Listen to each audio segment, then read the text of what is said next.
judaísmo moderno y los antimisioneros van a utilizar Mateo 7:6 y Mateo 15:27 para presentar a los cristianos que Yeshua es un antisemita y desprecia a todo aquel que no es judío.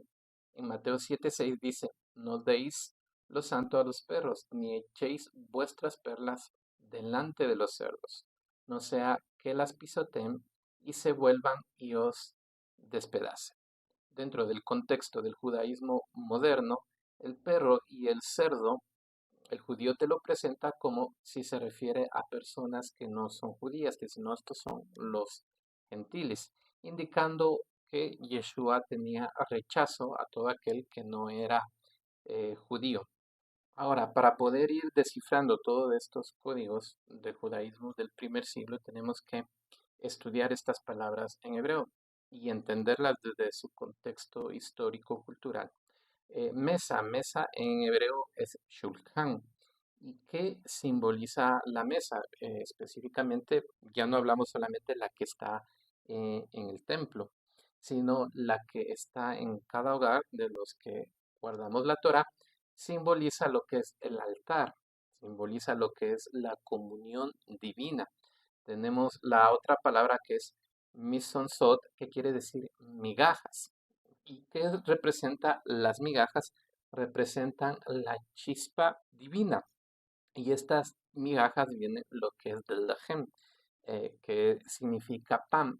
Y el pan significa el sustento y la revelación.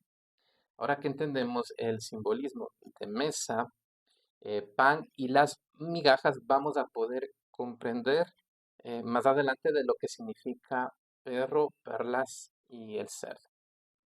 La palabra perro en hebreo es kelavim y para poder entender mucho más allá vamos a utilizar lo que se llama la gematría hebrea, es decir, las letras hebreas también son números y esto es un sistema matemático que nos ayuda a tener sinónimos, nos ayuda a entender códigos, es algo muy impresionante. Ahora, dentro de lo que es la era moderna, se confunde muchas veces con la numerología, que es la numerología, es depender de los números para cómo te va a ir a mañana o incluso se puede hacer idolatría. En cambio, mientras que la gematría nos ayuda a controlar el sistema de interpretación, es decir, eh, tú puedes buscar sinónimos o antónimos y es lo que vamos a utilizar.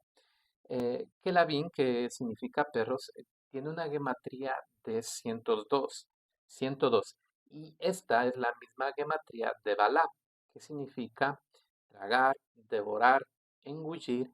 Y esto, miren, es muy interesante porque indica cómo es la conducta del perrito. Pero en Balá, si hacemos una permutación, que es una permutación, es decir, cambiar el orden de las palabras, en este caso vamos a poner al final la lamet y la ayin vamos a ponerle de penúltima. Y forma la palabra Baal. ¿Qué significa la palabra Baal? Significa esposo, señor, significa gobernar, dominar. Y recuerda que cuando se cometían los judíos idolatría, la Biblia indica que Adonai ya no es su esposo ni su señor, sino que ha tomado otro dueño. Por eso ahora entiendes qué es lo que dice en Mateo 6:24 y en Lucas 16:13. ¿Puede servir alguien a dos señores? Ahora te das cuenta que se refería específicamente a la idolatría, a servir a dioses ajenos que están fuera del contexto de Israel. Entonces, con esto podemos entender que Yeshua no estaba comparando a las personas como animales, sino se estaba refiriendo a la conducta. ¿Cuál es la diferencia entre un hombre y estos animalitos en la cual Yeshua cogió esta comparación? Y es precisamente la Neshama, que es traducida como alma. El perro, el perrito, todos los animales tienen lo que es la nefesh. La nefesh es decir que tienen vida, tienen instintos como el instinto al miedo. el instinto que tienen de peligro, el instinto de sobrevivencia. Ese es el nivel más bajo. Y el hombre fue dado aliento de vida, que es decir, la Neshama. Y la Neshama es la que te da a no comportarte como un animalito, como un ser irracional, sino a comportarte como un hijo del Eterno. Entonces, Yeshua no estaba haciendo antisemitismo, estaba describiendo una conducta. Esto lo vemos en toda la Biblia. La idolatría del pueblo de Israel es considerada como la conducta de un perro y no de un pueblo escogido, especialmente cuando hace idolatría. Pero hay más. Kelabim, perros, ¿no? Tiene la misma gematría de Bilón. ¿Qué significa esta palabra? Significa velo. Y ahora entiendes que el judío no es el único que tiene cierto velo, sino también tiene todo aquel que no es del pueblo, que no ha sido redimido su conciencia. Pero esto del velo te lo voy a explicar en otro video. Hoy en día es fundamental aprender hebreo bíblico. Si no sabes por dónde empezar, te recomiendo la Biblia bilingüe armonizada en hebreo-español, donde puedes estudiar la Torá y aprender hebreo al mismo tiempo. Así podrás realizar tus estudios desde la óptica de la Torá, desde el concepto hebreo, y encontrar estos códigos como nosotros lo hacemos. Te dejo el link aquí abajito en la descripción para que puedas adquirirla. Ahora que entendemos que Yeshua no estaba comparando a los que no son judíos como animales, podemos estudiar lo que es el cerdo. La palabra cerdos en hebreo es hasirim, y esto tiene una gematría de 275. Y esta es la misma gematría de Ra'a, que significa maldad. ¿Ya? Entonces vemos que otra vez la gematría nos ayuda a decodificar muchas cosas que estaban ahí ocultas, que algo que en el griego koiné ni en el griego nestlé lo vamos a poder entender. También tiene la misma gematría de Hará, que significa desnudo, tal cual como Adán y Eva se encontraron en un punto en el huerto cuando el Eterno empezó a llamarles. Ahora tenemos, así como lo negativo, también hay una parte positiva dentro de la Biblia. Como les digo, hay un sinónimo y también hay un antónimo. Tenemos la palabra que es Ra'a, muy parecida a Ra, maldad. Esta palabra significa apacentar, significa cuidar con ternura. ¿Qué nos da a entender aquí? Que esta conducta de una persona mala, una persona que tiene vergüenza de sí mismo, esa sería la verdadera interpretación de lo que quiso decir Yeshua acerca del cerdo, ¿ya? Entonces, sí se puede cambiar su conducta, como pues hay que apacentar. Recordemos que también a Pedro, ¿qué es lo que le dijo? Apacenta mis ovejas. Así mismo en otro video les voy a quedar viendo y les voy a indicar qué significa apacentar. Y cuidar con ternura. Y también hay otra gematría de 275 que significa, que quiere decir amigo del rey. Esto quiere decir que la conducta del cerdo puede ser transformada. ¿Y quién lo hace? El rey. ¿Y quién más que Yeshua Melech Israel, el rey Mesías de Israel? Increíble. Ahora vamos a ver perlas en hebreo. En hebreo es Peninim, ¿ya? Y esta tiene una gematría de 240. 240 es la misma gematría de Kiker. Esta es una palabra en arameo. Y esto es lo impresionante que significa talento, ¿ya? Aquí el cristianismo interpreta mal. Ellos dicen que las perlas son conocimientos, son doctrinas, revelaciones de teólogos romanos como Albino, Calvino, Lutero o cualquier tipo de predicador contemporáneo, ¿ya?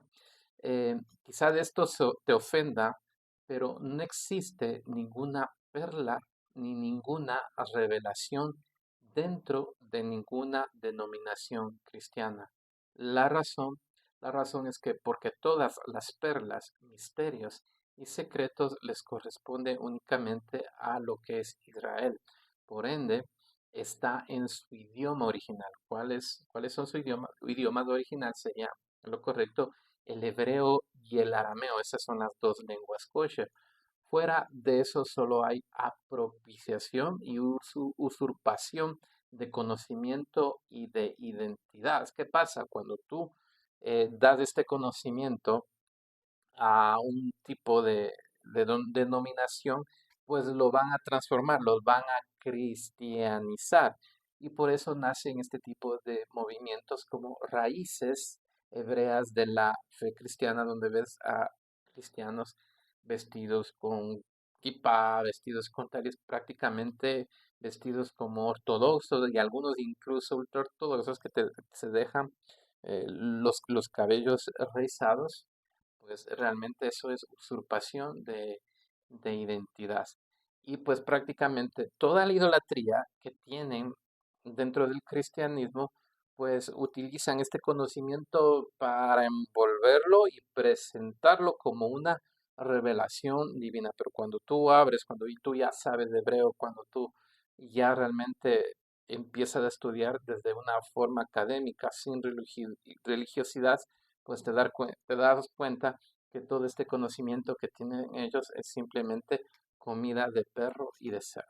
Por esa razón, ¿cuál es la solución? La solución es aprender hebreo de forma académica, estudiar la Torah específicamente desde fuentes judías. Es lo que yo hago. Por ejemplo, yo no utilizo fuentes mesianistas o fuentes mesiánicas porque también el salir del cristianismo, muchos van donde estos cristianos que, como te digo, se visten de judíos, pero realmente están aún dando vueltas dentro del cristianismo. El judío no tiene ningún problema en la interpretación de la Torah, no tiene ningún problema con las personas que son cristianas. El problema es la interpretación y la imposición que se les pone a ellos, que tienen que dejar, imagínate, de ser judíos, de dejar de ser el pueblo escogido, hacer una conversión al cristianismo, donde Yeshua jamás fue cristiano, jamás fue católico,